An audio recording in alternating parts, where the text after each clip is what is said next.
반갑습니다. 모두 땡스기빙 데이 연휴를 잘 보내고 계시죠? 할러다이에도 변함없이 바이블 프로젝트는 계속됩니다. 오늘도 변함없는 그 말씀을 묵상하는 우리에게 하나님께서 크신 은혜를 더하시기를 기도합니다. 오늘 하루 에베소서 전체를 읽게 될 텐데요. 에베소서는 통일의 책입니다. 어렸을 적에 우리의 소원은 통일이라는 노래를 자주 불렀던 기억이 나는데요.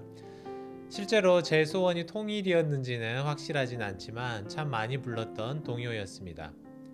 에베소서야말로 통일을 꿈꾸는 책입니다. 어떤 통일을 꿈꾸는 책일까요? 남북 통일도 아니고 동서 화합도 아닙니다. 그리스도 안에서 모두가 하나가 되기를 꿈꾸는 그런 책이죠. 앞으로 함께 좀 더 살펴보면 좋겠는데요. 먼저 에베소서는 사실 골로새서와 많은 공통점을 갖고 있습니다. 아마도 사도 바울이 로마에서 처음 투옥됐었을 때 썼던 편지로 알려져 있는데요. 에베소와 골로새는 굉장히 가까이 붙어 있는 지역이기도 해요. 그래서 바울이 아마도 이 두 편지를 함께 써서 보낸 것 같습니다. 그래서 이 두 개의 편지를 두기고에게 맡기죠. 두기고는 그리고 이 두 편지를 각각 에베소에 있는 교회, 골로새에 있는 교회로 전달해 주었습니다. 에베소는 터키 서해안에 있는 부유한 항구 도시였습니다. 특히 유명한 것이 아데미 신전이었는데 이게 세계 7대 불가사의였습니다. 사도 바울은 이 에베소에 2차 전도 여행을 돌아오는 길에 잠깐 머물렀다가 그때 당시에는 브리스길라와 아굴라를 남겨놓고 그들을 통해서 성도들을 교육하고 가르치는 일을 했습니다.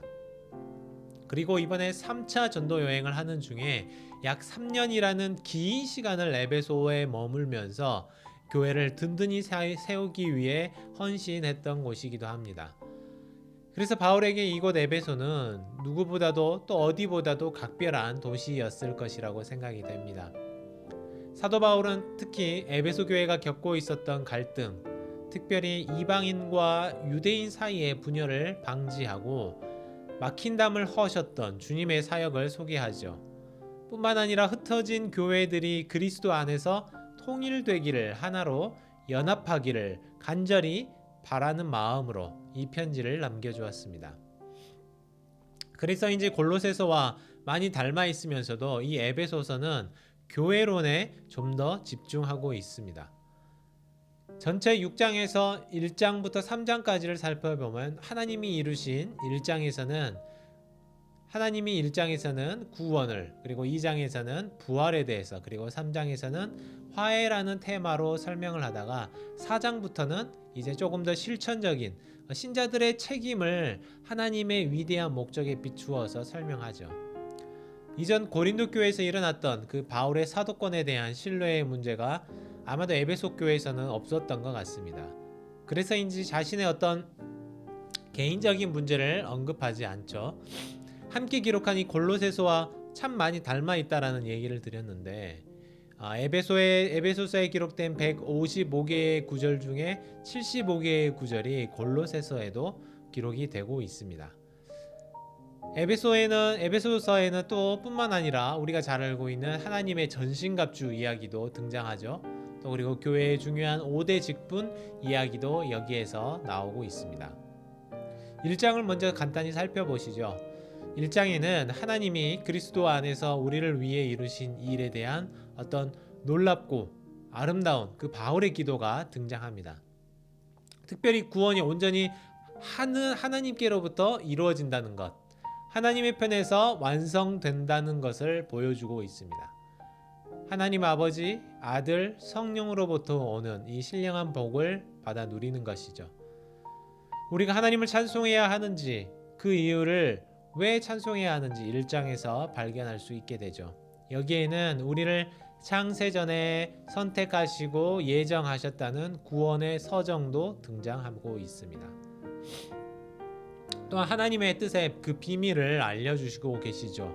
그리스도 안에서 우리를 구속하셔서 만물이 통일되게 하시는 하나님의 마음을 알게 됩니다. 만물의 중심이시고 또 그 회복자 되시는 그리스도를 중심으로 통일되게 하시는 것입니다. 본래 창조된 목적과 질서를 회복하는 것입니다. 하나님께서 이토록 그리스도 안에서 통일되게 하시고 하나 되게 우리를 세우셨다면 어떻습니까? 우리 또한 마찬가지로 하나 되고 통일되는 일을 위해 나의 삶을 내어줄 수 있어야 하지 않을까요? 이를 기초로 바울은 우리라고 표현한 유대인이나 너희라고 표현한 이방인이나 모두 하나님의 영광을 찬송하는 친백성이 되게 하셨음을 고백합니다. 우리의 삶은 온전히 하나님의 소유가 된 것입니다. 그렇기 때문에 우리를 사신 그 목적에 맞는 그 삶을 살아야 할 의무가 우리에게 있다는 것이죠. 2장에는 그 유명한 8절 말씀 다 아시죠? 너희는 그 은혜에 의하여 믿음으로 말미암아 구원을 받았으니 이것은 너희에게서 난 것이 아니요 하나님의 선물이라. 네, 그렇습니다. 선물로 우리에게 주신 구원에 대해서 노래하고 있습니다. 제 모습을 살펴보면 과연 나라는 사람이 이 구원이라는 선물을 받을 만한 자격이 있나 생각을 하게 됩니다. 하나님은 자격 없는 저에게 구원을 그냥 선물로 주셔서 구원받은 것으로 자랑하지 못하게 하셨습니다. 그러나 지난 세월을 보면 구원을 놓고 언제나 편을 나누곤 했었죠. 바울 당시에는 유대인이냐 이방인이냐를 두고 편을 나누었고 또 역사 속에서 백인이냐 흑인이냐를 두고 다투었습니다. 또 양반이냐 천민이냐를 두고도 편이 갈리고 서로를 자랑하며 상대를 무시해 왔습니다. 그러나 구원은 누구도 자랑할 수 없게 하나님께서 선물로 우리에게 주신 것입니다. 누구도 다른 사람을 평가할 수 없죠. 서로 구원을 선물로 받은 사람으로 서로를 인정해주고 그 목적에 따라 어떻게 하면 이 선물로 선한 일에 힘쓸 것인지 생각해야 하는 것입니다. 3장에는 복음의 일꾼이 된 것을 고백하면서 다시 한번 하나님께 기도로 영광을 올려드리죠. 그리고 4장에 넘어가면 값없이 구원을 받고 부르심을 받은 우리가 어떻게 이제는 합당하게 살아갈 것인지를 가르쳐주고 있습니다. 2절과 3절을 보시면 모든 겸손과 온유로 하고 오래 참음으로 사랑 가운데서 서로 용납하고 평안에 매는 줄로 성령이 하나 되게 하신 것을 힘써 지키라. 네, 참 좋은 말이죠. 그런데 이것을 내 삶 속에서 지켜나가는 것이 정말 어려운 일인 것 같습니다. 이 모든 것이 통일되게 하시는 하나님의 부르심을 따라 이루어가야 하는 것이 우리 해야 할 바인 것 같은데요. 좀 더 성경은 구체적으로 성경은 사도로 선지자로 복음 전하는 자로 또 목사나 교사로 세우셔서 성도를 온전케 하시고 봉사의 일을 하게 하고 그리스도의 몸을 세우는 일을 맡겨주셨다고 밝히는데요.